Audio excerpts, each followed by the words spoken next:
मैंने सोचा तुम अकेली हो, शायद किसी चीज की जरूरत हो, तो मैं खुद आ गया पूछने के लिए।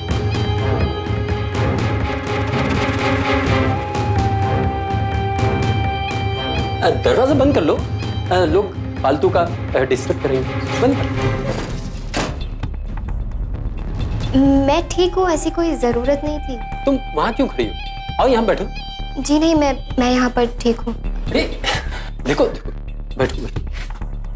छोड़िए मुझे। अरे अरे आओ तो। अरे मैंने कहा मैं ठीक हूँ। बैठ जाओ। अरे बैठ जाओ।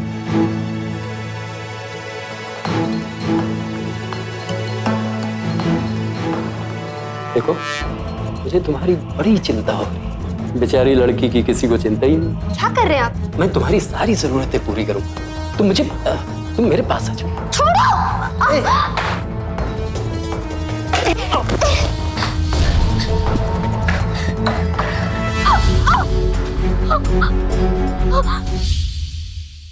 मुंबई की एक लॉज में रह रही एक गर्भवती लड़की की इज्जत पर एक शख्स हाथ डालने की कोशिश करता है। खुद का बचाव करती हुई वो लड़की वहां से भागने में कामयाब तो हो जाती, लेकिन सवाल ये उठता है कि आखिर ऐसी क्या मजबूरी थी कि गर्भावस्था के दौरान भी ये लड़की ऐसे हालात में रह रही, और इस शख्स की इतनी हिम्मत हुई कैसे? क्या ये लड़की किसी गहरी साजिश के शिकार हुई थी, या फिर ये रास्ता इसने खुद इख्तियार किया? आखिर पूरा मामला क्या था?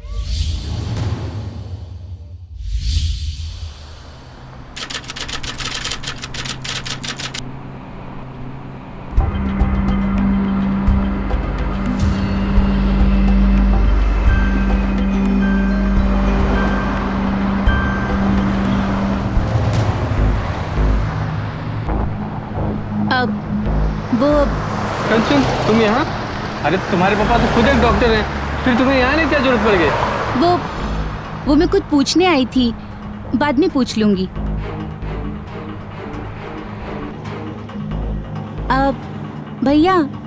भैया रघुनाथ बाजार चलेंगे?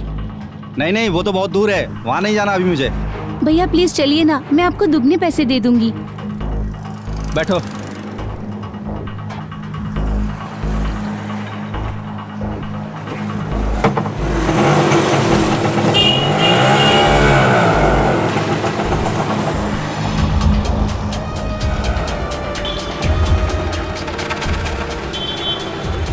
ये लो, आ गया रघुनाथ बाजार। किधर जाना है आपको?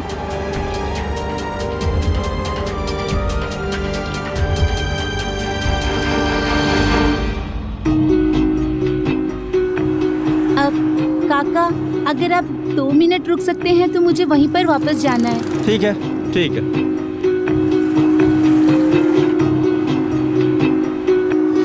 क्या चाहिए? बोलो क्या चाहिए? जी, प्रेगनेंसी किट मिलेगा क्या?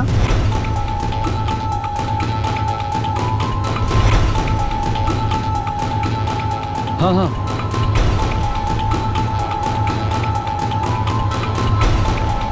ये लीजिए।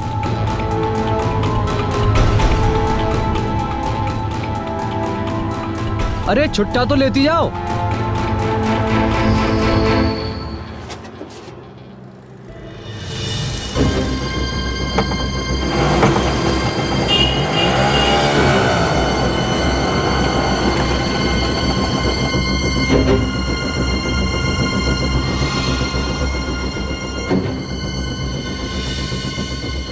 इतनी दूर जाने की क्या जरूरत थी?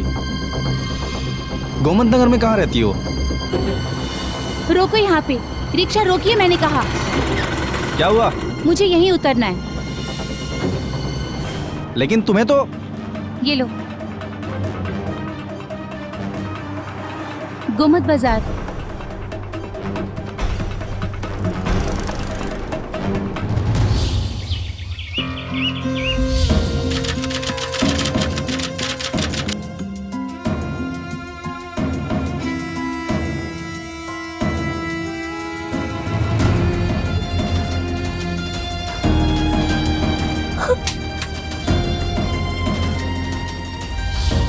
लेकिन तुम प्रेग्नेंट कैसे हो गई?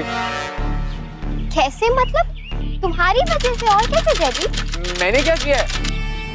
मैं कुछ नहीं जानता। तुम्हें पहले बताना चाहिए था ना। और वैसे भी ये सब का मैं अकेला जिम्मेदार नहीं हूँ। हाँ पापा ठीक है, मैंने कब कहा तुम अकेले जिम्मेदार हो? बट अब क्या? I mean, हमें अभी कुछ करना चाहिए ना जयदीप। हमें हमारे पेरेंट्स से बात करनी चाहिए हमारी शादी के लिए। तुम शादी वादी भूल जाओ। वैसे भी ना ही मेरे पास नौकरी है ना ही पैसे है, और मेरे पेरेंट्स भी ये सब के लिए राजी नहीं होंगे। प्लस मेरी एजुकेशन भी खत्म नहीं हुई है। इस सब का सोल्यूशन है, I mean, हम लोग अबॉर्शन करवा सकते हैं। बस आज के बाद मुझसे मिलने की या मुझसे बात करने की कोशिश भी मत करना, समझे तुम?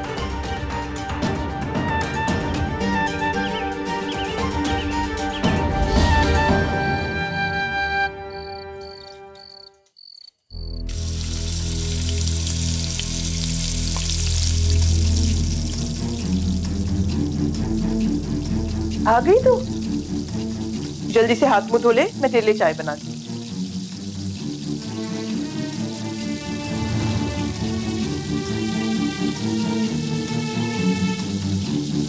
क्या हुआ?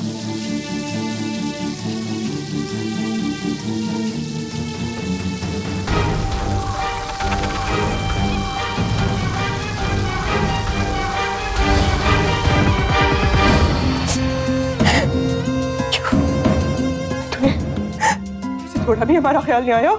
थोड़ा भी हमारा ख्याल नहीं आया? बोल, हम मुकाला करके आई है, बोल। सॉरी वो। सॉरी? अब सॉरी कहने से क्या फायदा? तुझे हमने कॉलेज पढ़ने भेजा था, पढ़ने, इसके लिए ये करने नहीं। कहीं मुंह दिखाने के काबिल नहीं छोड़ा तुझे। पता है तुझे? सुन, अब चाहे जो भी हो, ये बात तेरे डैडी को पता नहीं चलनी चाहिए, समझा तुझे? चाहे जो भी हो।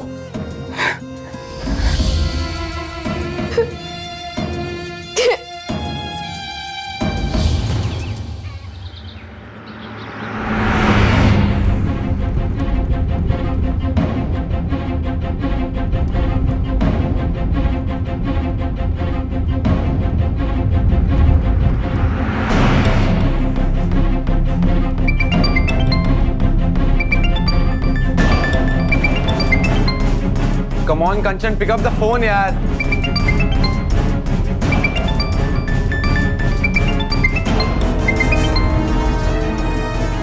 बेटी से गलती हो चुकी थी, लेकिन उसे छिपाने के लिए परिवार ने ये कैसा तरीका चुना कि वो खुद एक और बड़ी गलती करने जा रहे थे। लोगों के इसी डर और उनकी कमजोरी का फायदा उठाते हैं अवैध गर्भपात क्लिनिक चलाने वाले फर्जी डॉक्टर। बदनामी के डर से घिरे लोग ये भूल जाते हैं कि इन बिना डिग्री वाले फर्जी डॉक्टरों के चंगुल में फंसकर वो अपनी या फिर किसी अपने की जान खतरे में डाल रहे हैं। तो क्या आज कंचन भी ऐसे ही किसी खतरे की शिकार होने वाली थी? ये लीजिए, इसका एक खुराक लेने से अगले दिन सब खत्म। जी, लेकिन इससे मेरी बेटी को कोई नुकसान तो नहीं होगा? नहीं नहीं, ये 100% सेफ है। कितने हुए? 200।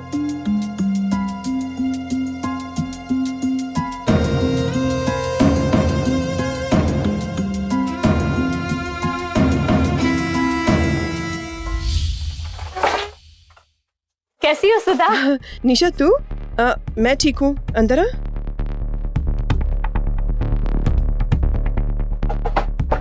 बहुत दिन हो गए तुमसे मिले, सोचा आज मिल लूं। अच्छा किया। तू बैठ, मैं चाय ले आती हूँ। अरे मुझे कुछ नहीं चाहिए, बैठ मेरे पास। क्या हुआ, कुछ टेंशन में है? नहीं तो कोई बात नहीं। बैठ ना।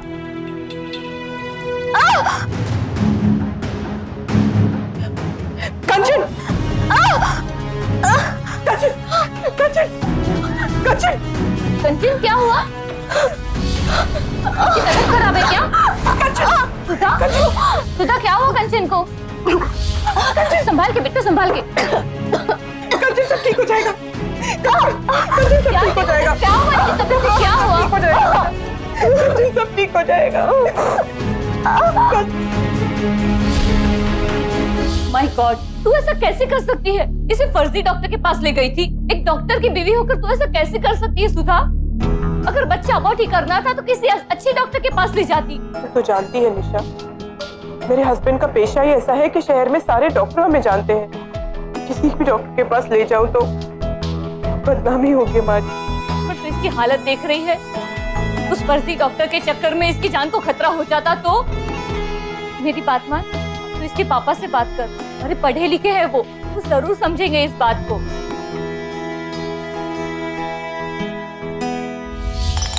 लगाम खींच कर रखना चाहिए था और छूट दो इसे।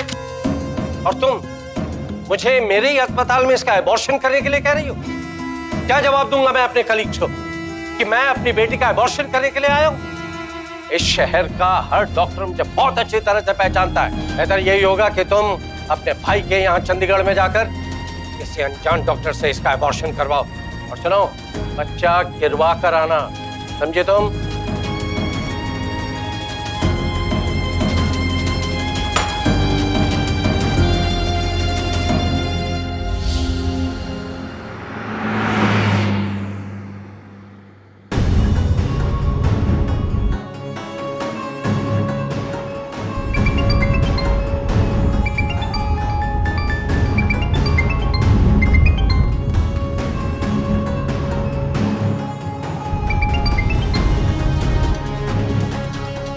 ये कंचन फोन क्यों नहीं उठा रही है यार?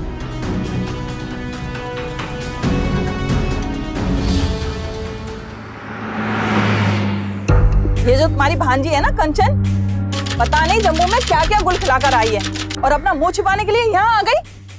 अरे उन्हें अपना पाप धोना है ना तो कहीं और जाकर धोएं, यहाँ नहीं। पर ऐसी हालत में वो मेरी बहन है। तो मैं क्या करूं? मैं अपने घर का माहौल बिगाड़ूं क्या इनकी वजह से? और हाँ, हमारी भी बेटी है, क्या सीखेगी? और जब ये मोहल्ले वाले पूछेंगे क्या जवाब दूंगी मैं उन्हें? मुझे कुछ नहीं पता, उनसे कहो यहाँ से चली जाए बस।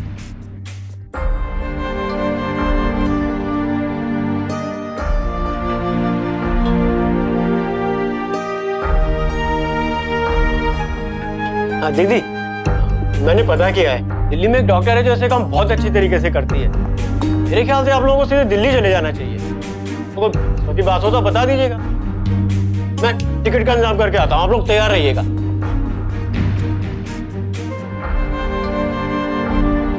जब बच्चे गलती करते हैं तो बड़ों का काम है उन्हें समझाना।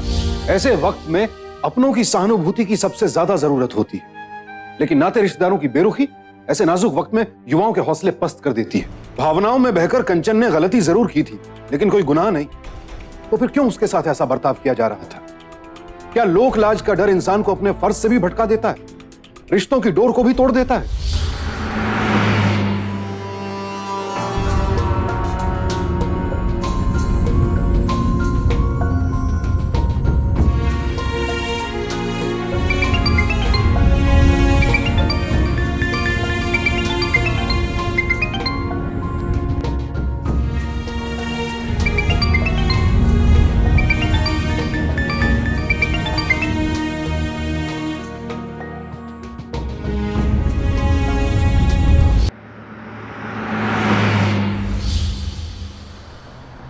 देखिए, अबॉर्शन नहीं हो सकता। 4 महीने हो चुके हैं, आप लोगों ने आने में देर कर दी, और अगर अब कुछ किया तो लड़की की जान को खतरा है। पर डॉक्टर, कोई तो उपाय होगा? जी, कोई उपाय नहीं। चलिए आप लोग। ठीक, आओ आराम से, संभाल के, एकदम आराम से।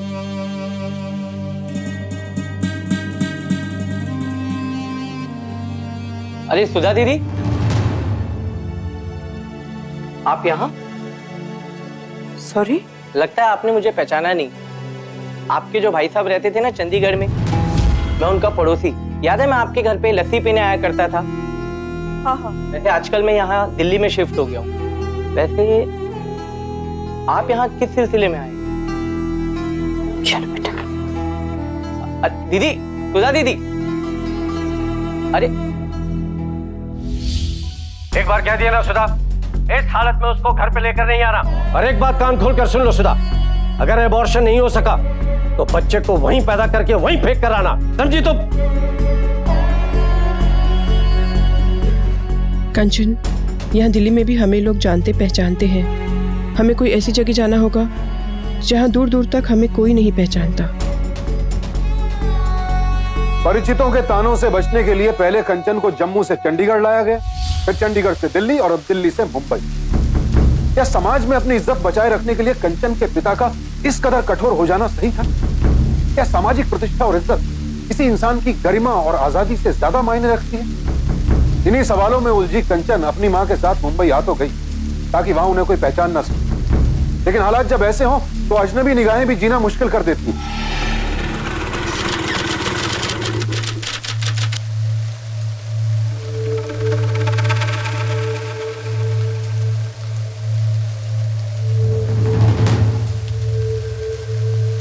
कमरा चाहिए? जी कितने दिन रहेंगे?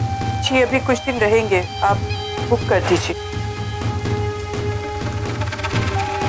ठीक है। गन्नू, ये चाय ठंडी होगी, दूसरी लेकर आ। अपना नाम बताइए। सुधा।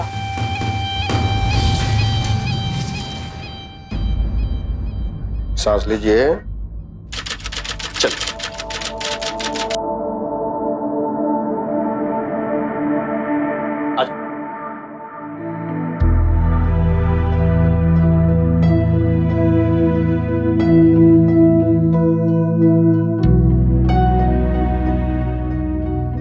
डॉक्टर साहब कोई घबराने की बात तो नहीं है? सब कुछ नॉर्मल, जच्चा और बच्चा दोनों स्वस्थ हैं, कोई टेंशन नहीं। लेकिन हाँ, भारी सामान उठाना, सीढ़ियों पे चढ़ना, ये सब बिल्कुल बंद। ओके?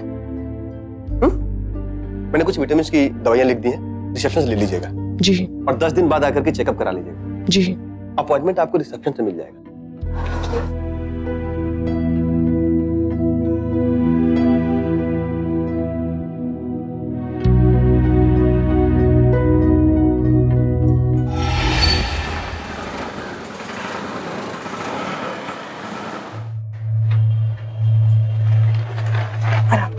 क्या हुआ?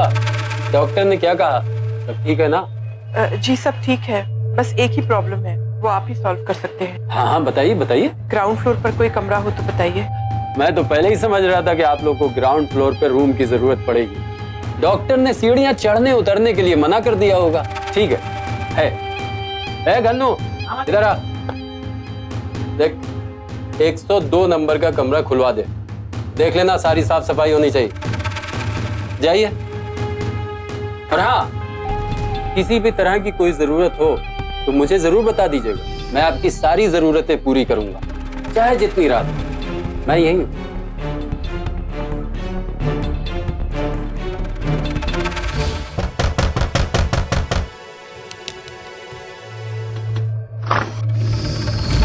मैंने सोचा तुम अकेली हो, शायद किसी चीज की जरूरत हो, तो मैं खुद आ गया पूछने के लिए।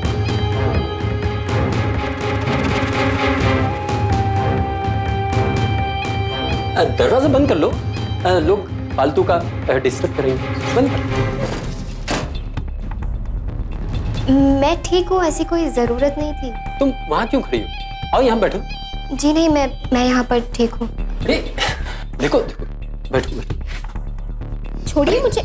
अरे आओ तो। अरे मैंने कहा मैं ठीक हूँ। बैठ जाओ। अरे बैठ जाओ।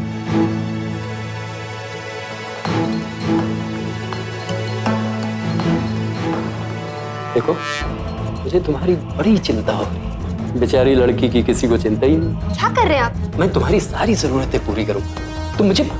तुम मेरे पास आ जाओ। छोड़ो।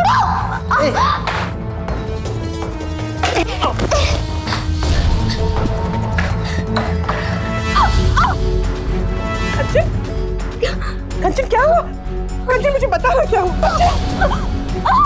किसी को मुसीबत में देखकर उसकी मदद करने के बजाय लोग यूं वहशी हो जाएंगे, ये कंचन और उसकी मां ने कभी सोचा भी नहीं था। लॉज वाले की इस हरकत ने इंसानियत को तो शर्मसार किया ही, कंचन को भी इस कदर मानसिक और शारीरिक कष्ट पहुंचाया कि उसे समय से पहले लेबर पेन शुरू हो गए। कंचन की मां सुधा अपनी बेटी को लेकर भागी भागी अस्पताल पहुंची। यहां हम आपको बता देना चाहेंगे कि कंचन की मां को फौरन लॉज वाले के खिलाफ पुलिस में रपट लिखवानी चाहिए, लेकिन अपनी बेटी की बिगड़ती हालत की वजह से वो ऐसा नहीं करवा सकती। और ऐसे मामलों में अक्सर लोग लोक लाज की वजह से पुलिस के पास नहीं जाते, और इसी वजह से ऐसे वहशी दरिंदे खुलेआम घूमते रहते हैं।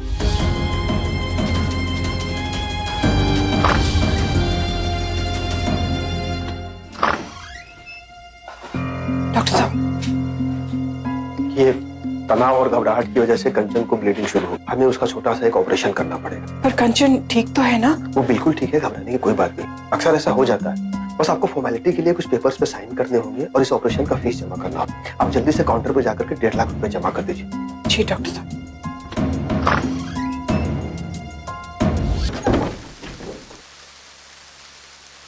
नमस्ते अंकल। नमस्ते। अंकल मैं कंचन का दोस्त हूँ। मुझे आपसे कुछ बात करनी थी। ओह, आओ, आ जाओ।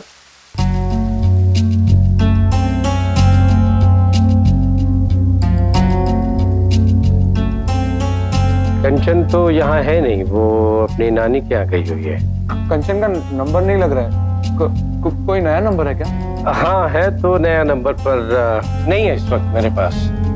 मेरे से बात होगी तो मैं बता दूंगा उसे।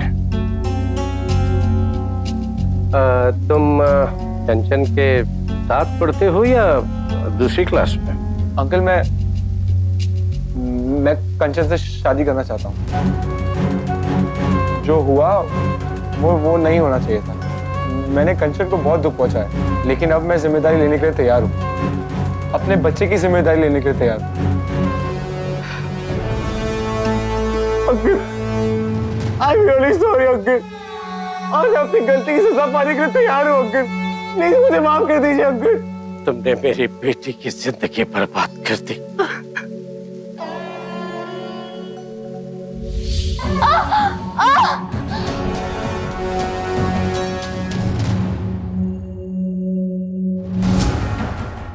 ये बच्चा रो क्यों नहीं? डॉक्टर क्या हुआ उसे? डॉक्टर बोलिए ना कुछ।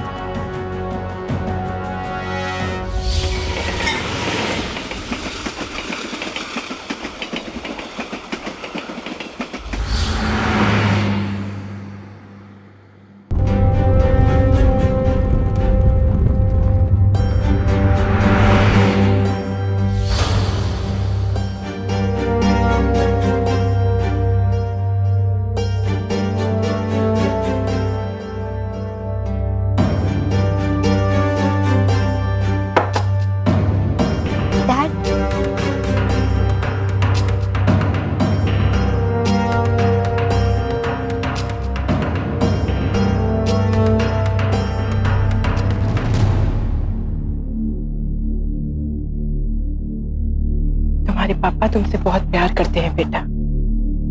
ये लो, मैंने मेरे मोबाइल पे जो बच्चे की फोटो खींची थी अपने डैड को बता दो, वो जरूर मान जाएंगे। नहीं तो उनके मोबाइल पर सेंड कर दो। और हाँ, जयदीप को भी। पर माँ,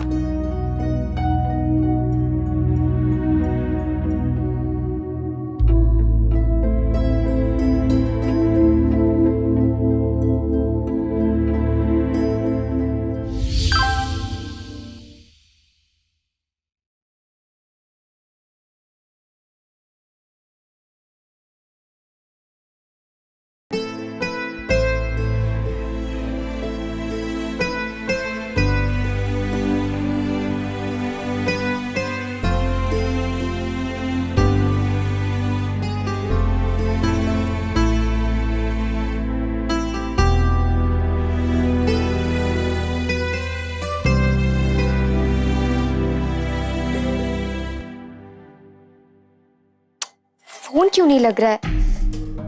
क्या हुआ कंचन? मामा देखो ना, फोन ही नहीं लग रहा है। कब से ट्राई कर रही हूँ। डोंट वरी बेटा, चिंता मत करो। आज शाम तक पैसे ट्रांसफर हो जाएंगे। हाँ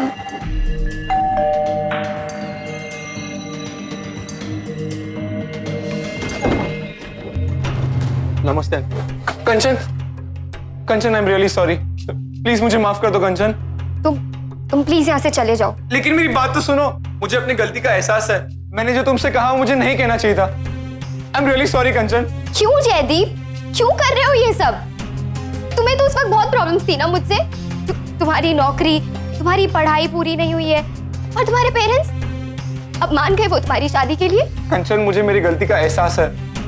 प्लीज मुझे माफ कर दो। मैंने तुम्हें कितनी बार कॉल भी किया था। इनफैक्ट मैं तुम्हारे पापा से भी मिलने आया था। उन्होंने मुझे मेरी गलती की सजा दे दी। प्लीज मुझे माफ कर दो कंचन, प्लीज। अंकल आप बताइए ना, please please. I am really sorry uncle, please. Kanchan, aunty please मुझे माफ कर दो, please. I am really sorry aunty.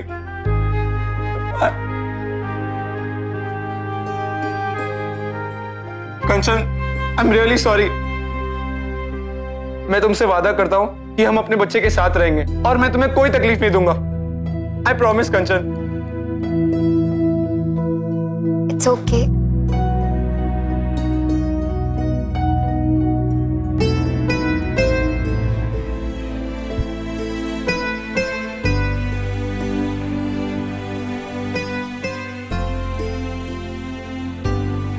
हमारे समाज में आज भी बिन ब्याही मां को सम्मान नहीं दिया जाता, लेकिन इसका दूसरा पहलू जिसे कोई नहीं देख पाता वो है प्रेम में हुई नादानी। कंचन के साथ भी ऐसा ही हुआ था, लेकिन जो ही वो गर्भवती हुई उसके सारे संबंधों के समीकरण बदल लेते हैं। पहले उसके प्रेमी जयदीप ने उसका साथ देने से इनकार कर दिया, फिर उसके पढ़े लिखे पिता ने भी। लेकिन अब वही बच्चा इन सारे संबंधों को जोड़ने की कड़ी बनता जा रहा था।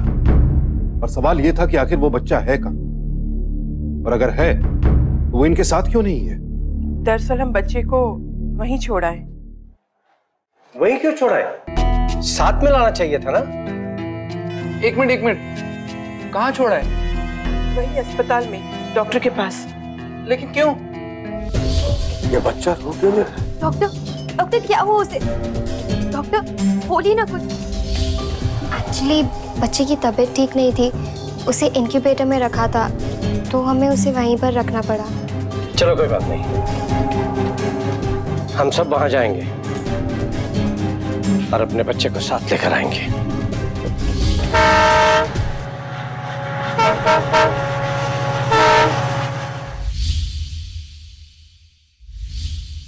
लेकिन आपका बच्चा तो मरा हुआ पैदा हुआ था। क्या?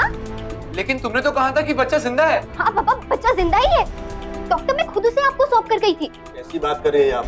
आपके हाथ में तो आपके बच्चे की डेड बॉडी भी सौंप दी गई थी। आप पागलों जैसी बात कर रहे हैं। मेरा बच्चा जिंदा था और मैंने आपको दिया था। पापा मम्मा मेरे साथ में थी। मम्मा बताइए ना पापा को। Have you lost your mind, doctor? Please mind your language में। आप तो बच्चे नहीं है ना। नर्स, इनकी फाइल लेके आओ, जल्दी। कंचन सच कह रही है, बच्चा जिंदा था। ट्रस्ट मी पापा, मैं झूठ नहीं बोल रही हूँ, ये झूठ बोल रहा है। सर फाइल अभी आ जाएगी। क्या सच है क्या झूठ है आपके सामने आ जाएगा। जल्दी लेके आओ। ये देखिए, आप तो पढ़े लिखे हैं। यह है बच्चे का डेथ सर्टिफिकेट, इसके नीचे कंचन के साइन है और इसमें साफ साफ लिखा है कि आपको आपके बच्चे की डेड बॉडी सौंप दी गई है। ये सच नहीं है। झूठ, सब झूठ, बकवास है ये सब झूठ बोल रहे हो। क्यों कर रहे हो ऐसा? बोलो, कहाँ है मेरा बच्चा? बता दोगे नहीं? ठीक है, मत बताओ, मैं खुद ढूंढ लूंगी। मेरी बात सुनो कंचन। बोलता है मैं मेरा बच्चा। कंचन, सुनो, तुम वहीं पर थे ना जब मेरा बच्चा का है। मेरा बच्चा का है, प्लीज मुझे बता दो। प्लीज बता दो मुझे मेरा बच्चा। अच्छा चलो, पापा मेरा बच्चा यही है और वो जिंदा है। पापा मैं उसे ढूंढ लूंगी। क्या हो रहा है सब? देखिए बहुत हंगामा हो चुका है, इसे संभाल लीजिए नहीं तो पुलिस को बुलाऊंगा मैं। पुलिस को आप क्या बुलाएंगे? पुलिस को तो अब हम लेके आएंगे। माँ पुलिस जब आएगी तब आएगी, मैं मेरा बच्चा ढूंढ लूंगी। समझे? पापा मैं मेरा बच्चा लिए बिना नहीं जाऊंगी यहाँ से।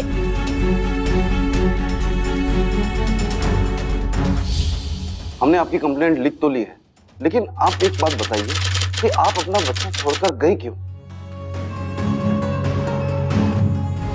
ये बच्चा रो क्यों नहीं रहा?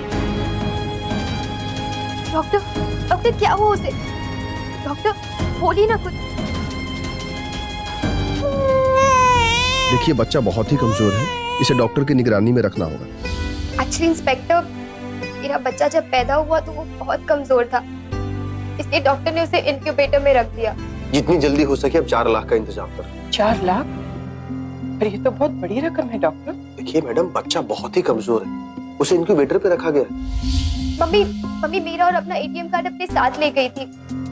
अलग अलग एटीएम में गई और वहां से पैसे निकालने की कोशिश की, पर कुल मिला के कुछ 1,50,000 रुपए ही निकले। हम लोग दोबारा उस डॉक्टर के पास गए और डॉक्टर ने कहा कि जब पूरा बिल चुका देंगे तो बच्चा साथ ले जाना। देखिए आप पूरे पैसे दे दीजिए और बच्चे को ले जाइए। डॉक्टर साहब मैं अपने बच्चे की कसम खाती हूँ, मैं जैसे ही घर पहुंचूंगी ना सबसे पहले आपके पैसे आपके अकाउंट में ट्रांसफर करवा दूँ। आप नहीं समझ रही हैं, हर चीज का एक प्रोसीजर होता है। डॉक्टर प्लीज थोड़ा रहम खाइए हम पर। अगर हम ऐसा करने लगे तो हमारा हॉस्पिटल बंद हो जाएगा और आपके बच्चे से हमें क्या लेना देना है? वो पूरी तरह से सेफ है यहाँ पे। आप जितनी जल्दी जाकर पैसे लेके आएंगी, बच्चा उतना ही जल्दी आपको दे दिया जाएगा। बहुत रोए उसके सामने, बहुत गिड़गिड़ाए, पर वो आदमी टस से मस होने को तैयार ही नहीं था। और उसके बाद उसने हमसे ना ढेर सारे फॉर्म साइन करवाए, ये कहकर कि ये सिर्फ एक फॉर्मेलिटी है और आप जब रिटर्न आएंगे तो अपने बच्चे को साथ में ले जाना। पर मुझे क्या पता था कि मैं अपने हाथों अपने ही बच्चे का डेथ सर्टिफिकेट साइन कर रही हूँ। देखिए काफी कॉम्प्लिकेशन है इसमें, फिर भी मैं देखता हूँ। प्लीज।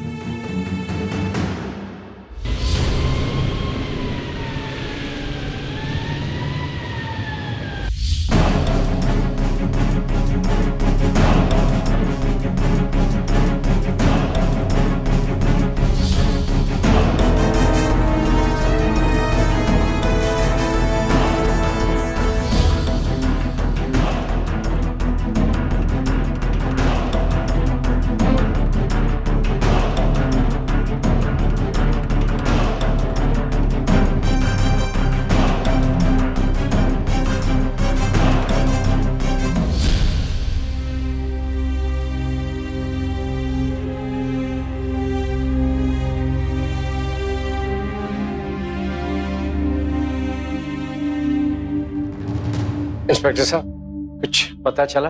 अफसोस, हमें एक भी सबूत नहीं मिला डॉक्टर के खिलाफ। हमने सारे डॉक्यूमेंट देखे, यहाँ तक कि सारे स्टाफ से भी पूछताछ की। सभी का यही कहना है कि इनका बच्चा मरा हुआ पैदा हुआ था। नहीं इंस्पेक्टर साहब, ये झूठ है। लेकिन हम क्या कर रहे हैं? हम मजबूर हैं। अगर एक गवाह भी हो तो हमारी तफ्तीश को दिशा मिल सकती है। ठीक है, कोई बात नहीं, अपने बच्चे को अब मैं खुद ढूंढूं। कंचन, कंचन,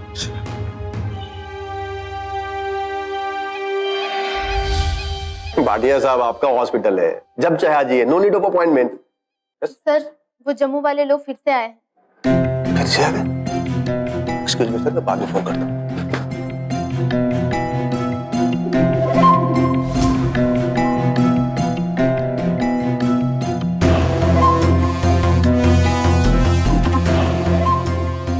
उन्हें अंदर मत आने देना, जाओ। जी, लेकिन उनको देख के बहुत दुख होता है सर। सिर्फ अपने काम से काम, समझी? Just mind your own business. जाओ रोको उन्हें।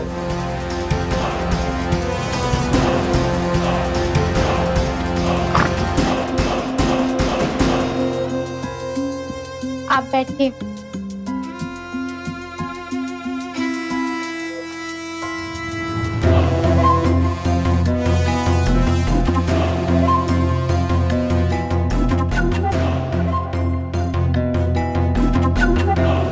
आप लोग क्यों आए यहाँ पे?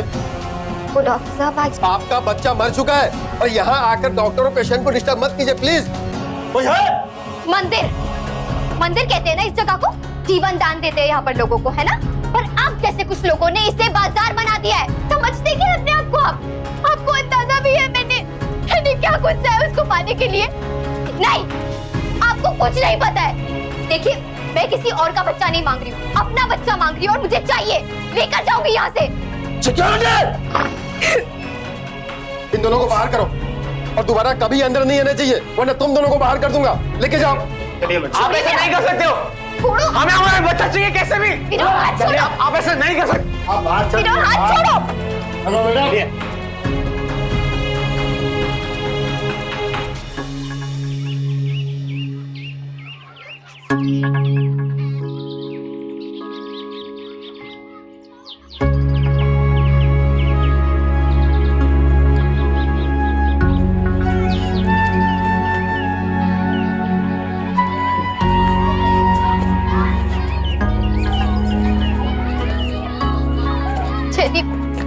जयदीप कुछ करो जयदीप। हम कैसे ढूंढेंगे हमारे बच्चे को?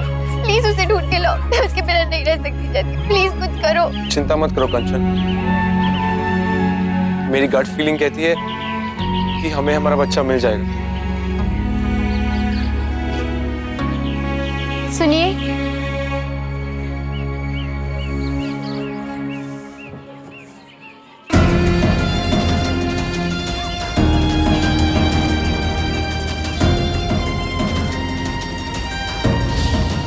अगर उस नर्स को इतना सब कुछ मालूम है तो उस नर्स से मिलके मैं पूछताछ करना चाहूंगा। जी इंस्पेक्टर साहब, वो सब कुछ बताने के लिए तैयार है, पर सामने नहीं आना चाहती। और यहाँ तक कि उसने तो मुझे उस आदमी का भी एड्रेस दे दिया जिसके पास बच्चा है। अगर उस नर्स की बात झूठी साबित हुई तो? नहीं इंस्पेक्टर, मैंने उसकी आंखों पे सच्चाई देखी है। और प्लीज प्लीज आप कुछ भी करके मेरा बच्चा मुझे वापस दिलवा दीजिए।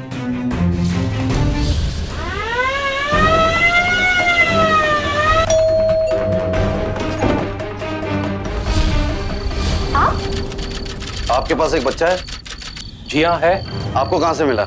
मतलब? देखिए, इनका कहना है कि इन्होंने अपना बच्चा मुंबई के एक अस्पताल के एक डॉक्टर के पास छोड़ा था और हमें किसी से पता लगा है कि उस डॉक्टर ने 4 लाख रुपए में इनका बच्चा आपको भेज दिया। देखिए, अगर आप हमारी मदद नहीं करेंगे तो कभी पकड़ा नहीं जाएगा और वैसे भी डीएनए टेस्ट करवा के हम पता लगा ही लेंगे कि ये बच्चा किसका है। देखिए, मैं आप लोगों को सब सच सच बताता हूँ। हम बच्चा होने के लिए इलाज के लिए इसी डॉक्टर के पास जाते थे पर हमें कोई कामयाबी नहीं मिली। तो एक दिन डॉक्टर ने हमें बताया कि एक अनाथ बच्चा है जिसके पैदा होते ही उसकी माँ गुजर गई।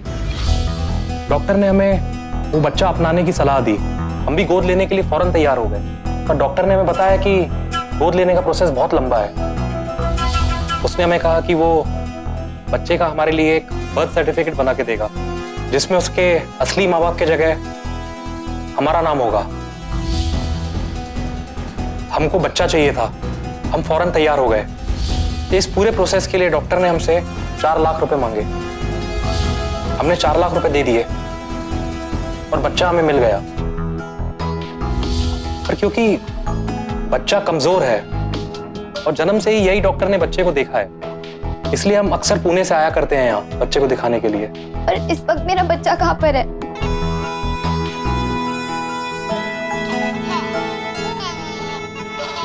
मैंने सब सुन लिया। असली माँ सिर्फ तुम ही हो। इस बच्चे पर सिर्फ और सिर्फ तुम्हारा ही अधिकार है।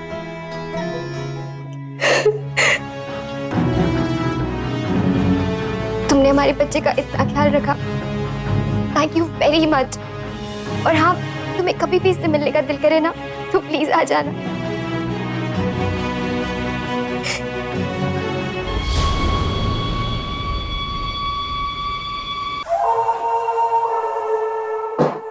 Yes doctor, you are under arrest. लेकिन किया क्या है? कंचन नाम की महिला का बच्चा चुराने के जुर्म में आपको अरेस्ट किया जाता है। मैं मेरे लॉयर को फोन करता हूँ। फोन पुलिस स्टेशन चल के कर लेना। चलिए हमारे साथ।